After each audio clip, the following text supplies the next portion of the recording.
Hi, magandang gabi po. Kain po tayo. Ito po, pagkain ko po, pritong tilapia, linagang repolyo, rinagang sayote, sausawan ko, black vinegar na may bawang. Ayan, bawal kasi tayo ngayon rice sa gabi. Tumataas na naman po ang BP ko kasi. Yan po, yan. Yan po ang aking pagkain ngayon. Pero hindi ko kaya ubusin kasi napakalaking tilapia yan. Yan ang aking pagkain ngayon gabi.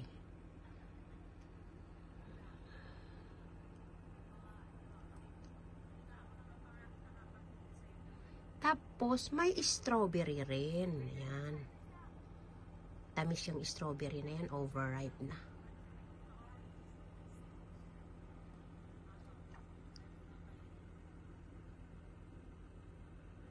Kain na po tayo.